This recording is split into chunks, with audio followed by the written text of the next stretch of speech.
안녕하십니까. 산업용 이미지를 활용한 이상탐지 모델 공장의 양품과 불량품 이미지 구별 발표를 준비한 KNU팀입니다.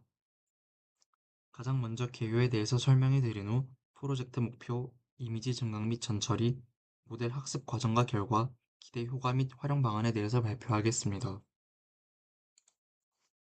최근 테무 등의 중국산 저가 불량품의 유통량이 증가함에 따라 공장에서 불량품을 구별해내는 기술이 필요하다고 생각하여 이 주제를 선정하였습니다. 기존 방식의 경우 사람과 전통적인 컴퓨터 비전을 사용합니다. 이는 새로운 유형의 결함이 나타나면 그 결함에 유연하게 대처하기 어려우며 사람의 경우 피로가 누적되면 구별에 오류가 생길 수 있습니다. 이러한 문제들을 해결하기 위해서 이상탐지 모델을 개발하게 되었습니다. 데이터셋을 선정하고 이미지 증강 및 전처리를 한 다음 모델 학습 후의 평가를 통해서 모델 개선을 진행할 예정입니다. 가장 먼저 고려한 이미지 데이터셋의 경우에는 알약이었습니다. 하지만 알약의 경우 정상과 불량의 기준이 모호할 수가 있고 그 형상과 색상의 차이가 별로 크지 않아 모델 학습에 어려움이 있었습니다. 반면 메탈너트 이미지는 결함 유형이 뚜렷하고 학습, 검증, 테스트 3단계가 명확히 구분됩니다. 그에 따라서 엠비테크 AD 메탈너트를 사용하였습니다. 이 데이터셋은 산업용 비전 연구에서 표준처럼 쓰이는 공개적인 데이터셋이며 다양하고 명확한 이상 유형에 따라 정량적인 평가가 가능합니다. 여기서 말하는 이상 유형에는 벤트, 컬러, 플립, 스크래치 등이 있습니다. 이 프로젝트를 통해서 이루고자 하는 목표는 학습한 모델을 데이터 개선을 통해서 성능을 향상시킨 다음 양품과 불량품을 잘 판단할 수 있도록 하는 것입니다.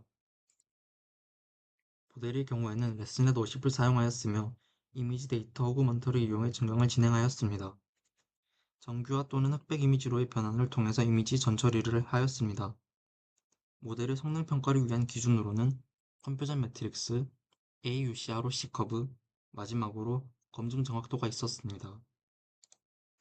선정했던 메탈너트 이미지의 경우에는 벤트, 컬러, 플립, 굿, 스크래치 총 5가지의 유형이 있었습니다.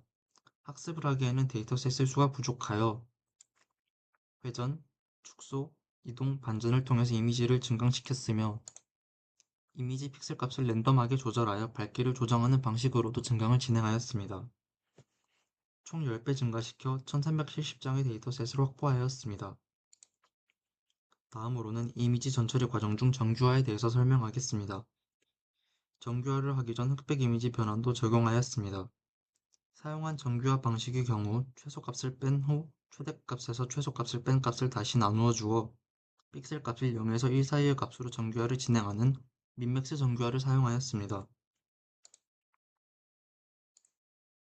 정규화 결과를 보시면 육안으로는 큰 차이가 나지 않아 보일 수 있습니다. 하지만 다음의 히스토그램을 보시면 픽셀 값의 분포를 0에서 1로 조절하여 더 고른 픽셀 값 분포를 사용할 수 있도록 하였습니다. RGB 이미지의 경우에는 레드, 그린, 블루 총 3가지의 채널이 있기 때문에 정규화를 3번 진행하였습니다.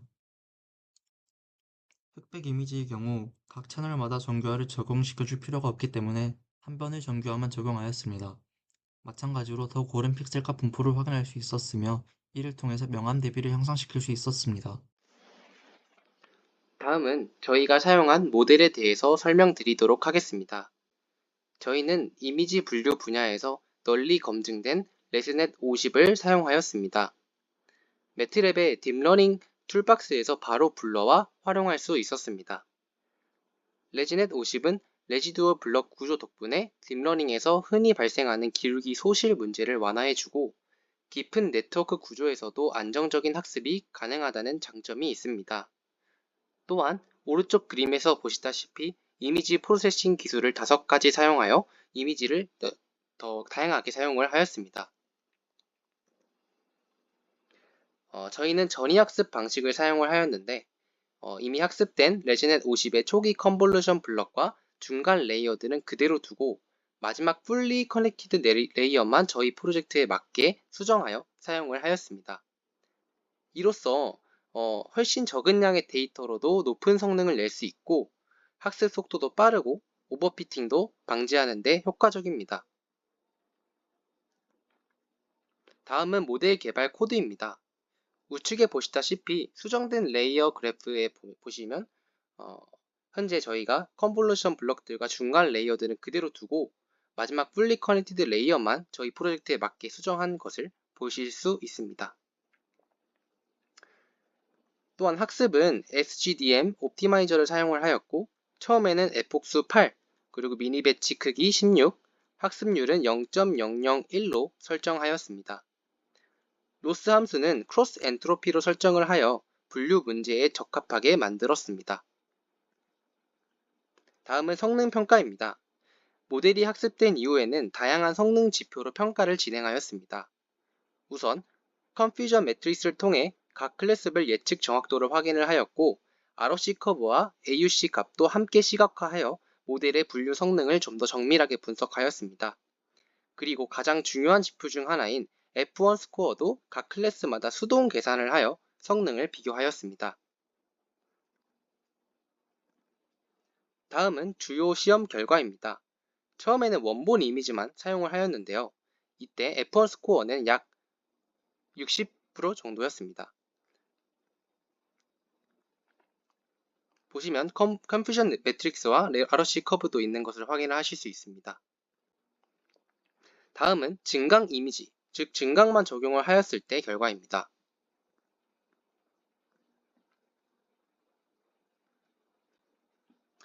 하지만 여기에 정규화까지 추가하니 성능이 급격하게 향상되었습니다.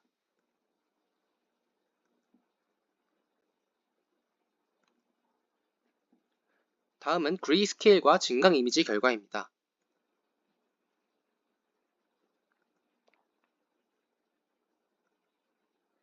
그레이스케일의 증강과 정규화까지 합쳤을 때의 결과입니다.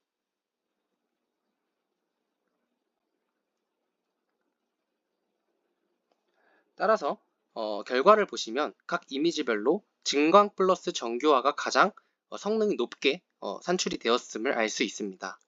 따라서 이 흑백 이미지, 그레이스케일 이미지는 이미 명확한 이미지 데이터셋을 사용하고 컬러 등 결함은 색상도 중요한 요소이기 때문에 따라서 모델 성능이 하락하였음을 예측할 수 있습니다.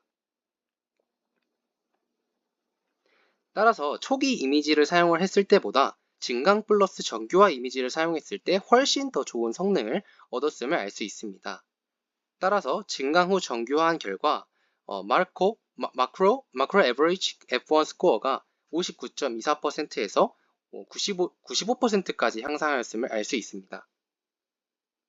이렇게만 해도 성능이 상당히 좋아졌지만 여기서 저희는 한 번 더 에포크를 증가하는 방식으로 개선해 보았습니다. 기존에 가장 좋았던 증강 플러스 정교화 이미지를 통해 에포크를 더 증가시켜서 더 오래 학습을 시켜보았습니다. 이때 93.8%에서 검증 정확도가 97%가량으로 증가하였습니다. 하지만 97% 수렴을 하였지만 더 개선이 필요하다고 생각을 하였습니다. 따라서 이렇게만 해도 성능이 상당히 좋지만 여기서 한 번 더 데이터를 증강을 해서 3배 늘려서 다시 학습을 진행했습니다. 따라서 결과가 99.27%로 매우 상승하였음을 알 수 있습니다. 최종 결과는 굉장히 인상적이었습니다. 원래 총 테스트 이미지가 822장이었는데 잘못 분류된 이미지가 단 6장, 즉 정확도는 99.27%를 달성하였습니다. F1 스코어는 0.9936%이고 모든 클래스가 AUC가 1로 사실상 완벽한 분류 성능을 보여주었습니다. 최종 결과입니다. 에포크가 증가할 때 검증 정확도는 약 97%로 수렴하였고 추가 증강을 적용하였을 때는 검증 정확도가 약 99.27%로 증가하였습니다. 따라서 과적한 문제를 추가 증강을 통해 해결하였음을 알 수 있습니다. 이 모델을 활용하면 사람이 직접 눈으로 판단해야 했던 검사 과정을 자동화할 수 있습니다. 특히 시간이 지날수록 더 많은 데이터를 학습해서 성능이 계속 개선될 수 있다는 장점이 있습니다. 현장에서는 사람이 보기 힘든 미세한 결함까지 감지할 수 있고 검사 속도나 비용, 정확도 측면에서도 매우 큰 이점이 있습니다.